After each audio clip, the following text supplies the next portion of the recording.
Mr. Speaker, sir, Honourable Prime Minister, Honourable Leader of the Opposition, Honourable Members of Parliament, fellow Fijians. I thank the Honourable Speaker for giving me this opportunity to contribute to the address by His Excellency, the President of the Republic of Fiji, Ratu Ilame Maivulili Katonivere. First, I wish to acknowledge His Excellency, the President, for his gracious speech, addressing some of the most important issues that will be actioned by the coalition government. I also thank His Excellency for his motivating address and for setting the course for the coalition government to set its way. Mr. Speaker, sir, the address by His Excellency addressed the most relevant issues that will be addressed by the government of Fiji. Issues such as the importance of the civil service and improving its service delivery to the people of Fiji, transparency, accountability of government to the nation, economic growth, collaborative approach between government, the private sector and all stakeholders, rural maritime development and connectivity, coordination for disaster preparedness, introduction of public works department to focus on infrastructure improvement to meet the demands of modern Fiji with specific focus on rural development, climate change, environment, and also related legislative changes. These and more are pertinent issues to address, and the responsibility lies with the government, particularly the Ministry of Public Works, Meteorological Services and Transport. At this juncture, I most sincerely thank my predecessor, Honourable Tuisawau, for his contributions as Minister in the last government, and the update by Honourable Vijay Nath, former Assistant Minister of Infrastructure. No doubt a lot of work has been done, but this is a new government, new beginning with new opportunities. No government is perfect, and we as a government are here to assess and correct the mistakes and weaknesses of the Fiji First Government. Mr. Speaker, sir, in taking up the role of Minister, it is a very critical ministry, Public Works, Met and Transport. The efficiency and effectiveness of service delivery of civil servants in the ministry has always been my emphasis, and our government's emphasis. The ministry alone has a human resource capacity of more than 600 staff, providing the much needed services in all divisions around Fiji, focusing on infrastructure, water, energy, roads, Met services, ensuring our state of preparedness during natural disasters and connecting people and cargo from our main urban centers to the maritime islands. It is a challenge involving Water Authority of Fiji, Fiji Roads Authority, Land Transport Authority, and Maritime Authority of Fiji. In terms of institutional strengthening and revival, the Public Works Department, as already mentioned, will be reintroduced. It will focus initially on primarily on rural development and connectivity. Its responsibilities also include maintenance and upgrade of rural roads and river crossings where FRA may have current challenges. Mr. Speaker, sir, apart from this, it is also envisaged that PWD will also be responsible for rural water, electrification and sanitation services in a complementary manner.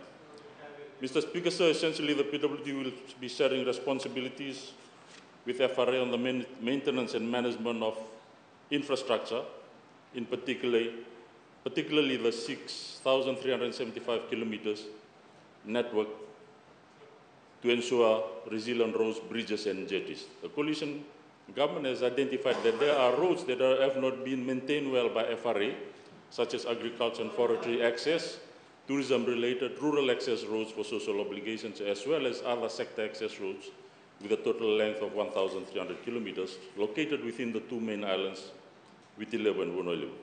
This is one of the reasons we need to reintroduce PWD. The call for re-establishing PWD is also because of lack of FRA presence in the depots where the public had ready access to government services and the deteriorated condition of some of these rural roads, including the non-FRA roads.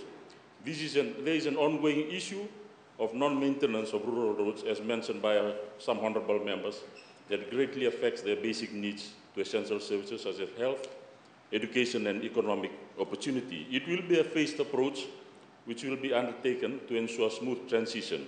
The first steps to look at institutional strengthening and resource capability. There is a huge potential for PWD as a complementary competitive service provider, including as a leading apprenticeship provider for our youths who are now crying out for opportunities. This is an exciting prospect which will come into fruition soon. There is also a need to reassess the management of government assets and properties. We have seen the deteriorated state of government properties, including hospitals, staff quarters, and schools. And we will be looking at the management of that in terms of property management, the proper asset databases, and of course, a program of maintenance and budgeting. We will also be working in partnership with other ministries, departments, and community stakeholders to lift the standards on infrastructure as mentioned. Only with uplifting of conditions in the rural and maritime can we hope to reduce the issues of rural to urban drift, stresses on urban infrastructure like electricity, water, and housing. To improve some of our most rural areas, the ministry has begun piloting a government community partnership program to cut 4 access roads to villages that have never had any road access before. These include Nawaisomo to Nakina, Nawaisomo to Wairurua, and a pilot cut of 3.3 kilometers, including Reketi village, Nakorovo, Tumbarua, and a pilot cut of 9.2 kilometers, including Korokoroawa, Mataiwa, Ilebu, Nasava, and Nasauveri villages in the Naitasiri area. In terms of access to proper water and sanitation facilities, Mr. Speaker, Water Authority will continue to build new schemes and improve existing schemes. Programs such as rainwater harvesting, which includes the delivery of water tanks, will continue. In addition to that, water cutting to rural communities will be improved, particularly the monitoring of areas which have experienced long periods of water cuts. In terms of access to energy, the coalition government will continue to deploy alternative energy sources, including solar, micro hydro to replace the use of expensive diesel generators. Communities and village operators are trained to effectively and sustainably operate and manage these projects. The re-establishment of Public Works Department will improve service delivery through the provision of reliable and sustainable power supplies, including minimum turnaround time for maintenance and repair, especially in renewable energy. And we are also currently reviewing the regulatory and institutional frameworks governing independent power providers. In the first few weeks, land transport accessibility in rural areas have been an issue with bus and carrier services, and we have had meetings with the various stakeholders, including Fiji Bus Operators Association, not only to hear their issues, but also discuss how can we better provide services to reach areas that currently have no provision of services. The government has left a legacy of 2 standards of taxi services in Fiji, and this will be looked into and addressed, so as not to leave a lot of confusion. In terms of maritime access, we will continue to improve, particularly in improving facilities on water of vessels. The ministry currently provides up to 10 uneconomic routes to our maritime islands, with about 15 trips provided on a monthly basis. About 13 economical routes have been identified that will require proper scheduling and better services to be provided, with a primary focus of efficiency of services. This will be a priority of this government to ensure accessibility of transport. In terms of coordination of disaster preparedness, the ministry has a strong working relationship with the Ministry of Rural and Maritime Development in terms of natural disasters through the Fiji Meteorological and Hydrological Services, and it has forecasted in the 2022-2023 cyclone season that we would have at least 2 tropical cyclone activities in the areas of operation. And we would expect above average rainfall, leading to floods, which we are now experiencing. February and March is a peak cyclone season, therefore it is very important for all of us to remain vigilant and prepared. Mr. Speaker, sir, only 6 specialized regional met centers in the world. There are only 6 specialized regional met centers, and 90 is one of them. These met and hydrological events are to be expected in our small island states. In September 2021, the World Met Organization and the UN Office of Disaster Risk Reduction reported that climate change and increasingly extreme weather patterns have caused a surge in natural disasters over the past 50 years, disproportionately impacting poorer countries. Moving on to climate change, so we cannot work alone in our efforts to mitigate, and we will need to work with our neighboring Pacific Islands, and our Prime Minister has led us in that area in terms of regional cooperation and repairing the relations. Whether it be at ARENA or the World Met Organization, we must emphasize that these international dialogues that we are a collective voice, not only fighting our existence, but also the needs of our member states. In the shipping sector, so Fiji is committed to reducing greenhouse gas emissions from domestic shipping by 40% in 2030 and decarbonization by 2050. These are very ambitious targets, but one that the coalition must see through to 2050. And again, we do acknowledge the role of the past governments in trying to achieve this goal. Mr. Speaker, sir, government is closely working with our partners to ensure that Fiji is pushing in the international arena that we are also domestically transitioning to achieve our targets. All of the above are work in progress, and we need to continue as we are participating in COP28. In terms of policy and legislation, sir, we will continue to upgrade existing plans, including a National Development Plan relating to wastewater infrastructure and water, and align ourselves with the Environmental Management Act 2005 for the protection of Fiji's pristine flora and fauna. WAF will also be increasing its wastewater treatment capacity to treat wastewater to compliant levels. The ministry has established a joint task force with the ADB and among key ministries' agencies to review Fiji's building code. The review encompasses high wind load capacity and earthquake resilience to Category 5.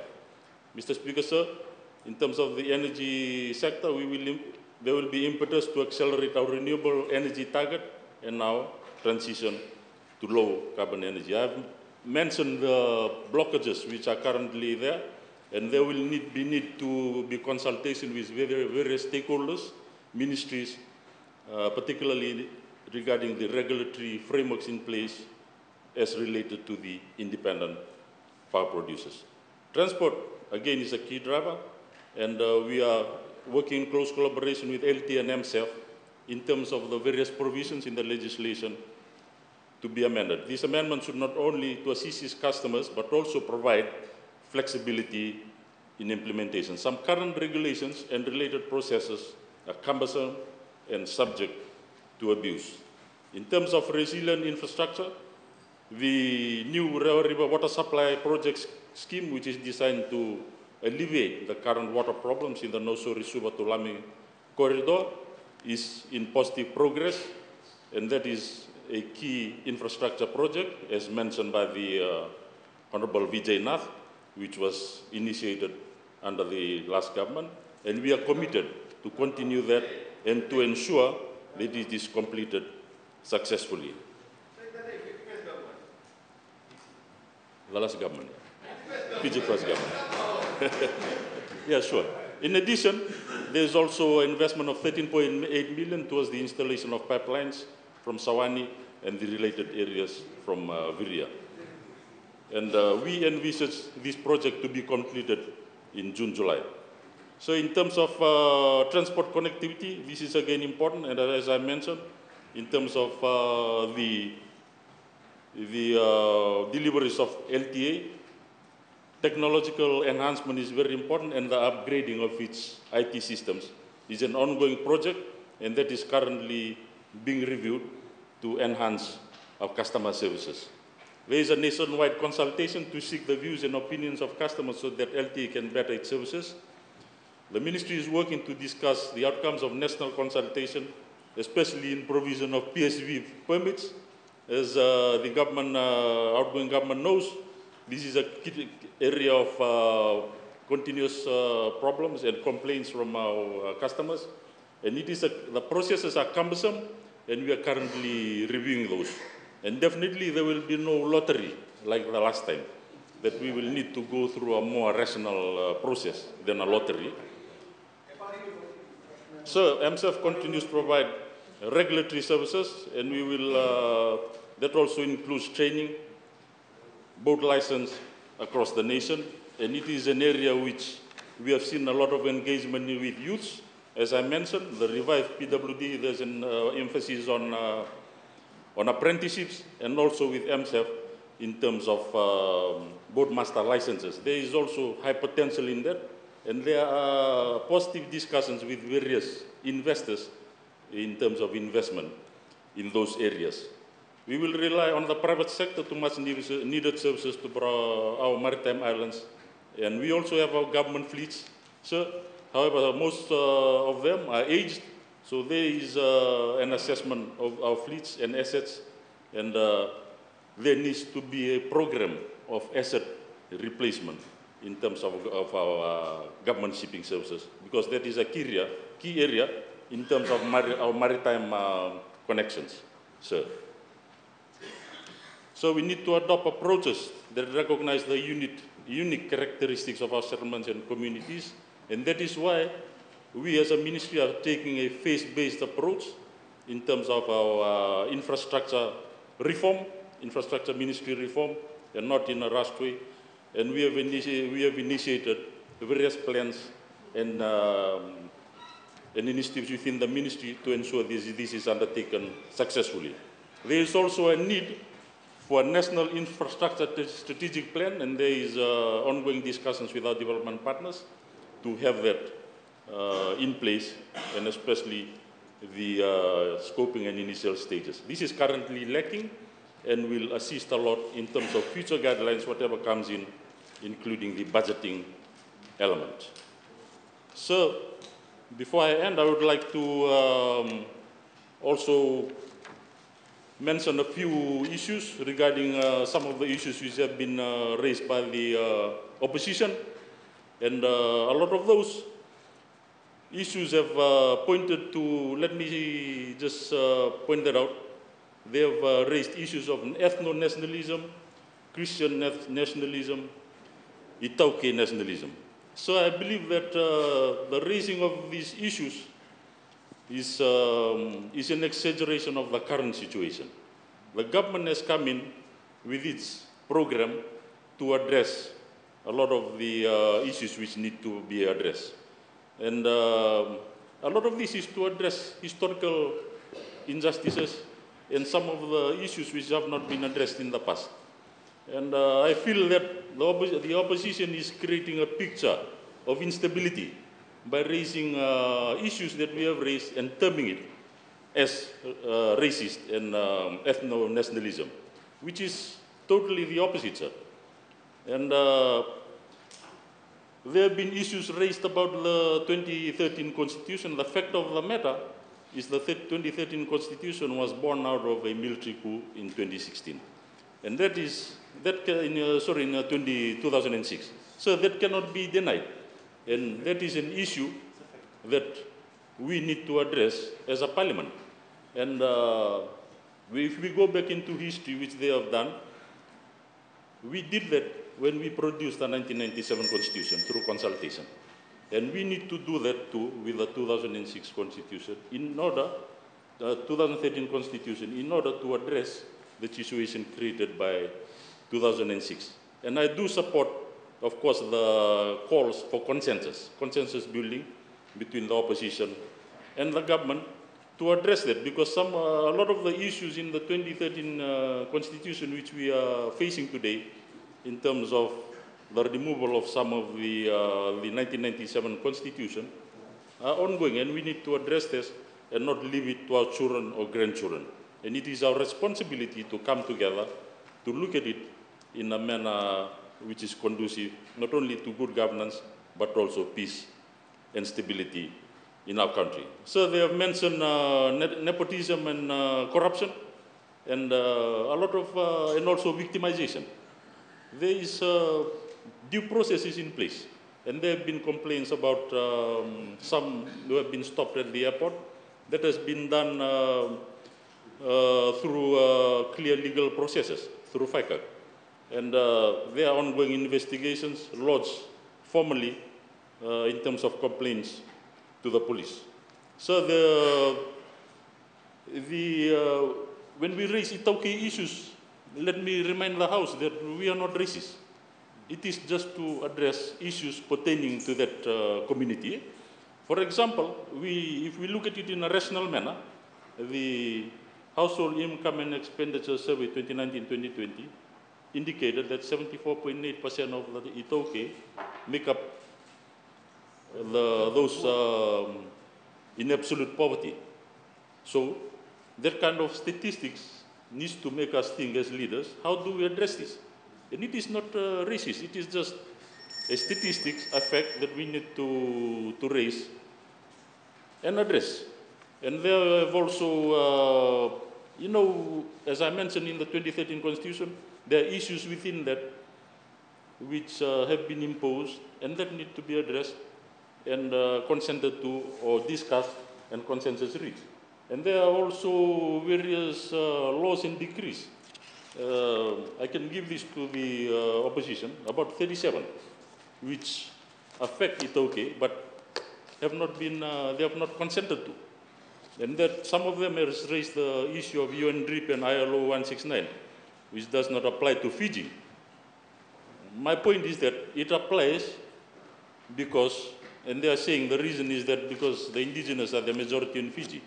I believe that reasoning is weak because here the state has imposed this without the consent of the indigenous. So those provisions do apply because the state has imposed them. And those are some of the issues so I'd like to raise because I'm very concerned about the narrative we are hearing that whatever we raise in terms of indigenous issues is termed as racist or ethno-nationalistic and raising, and it's discriminatory. So it's not. It's just raising issues, most of which are issues which have not been consented to or to address historical injustices. With those, sir, I commend the President's address to the House.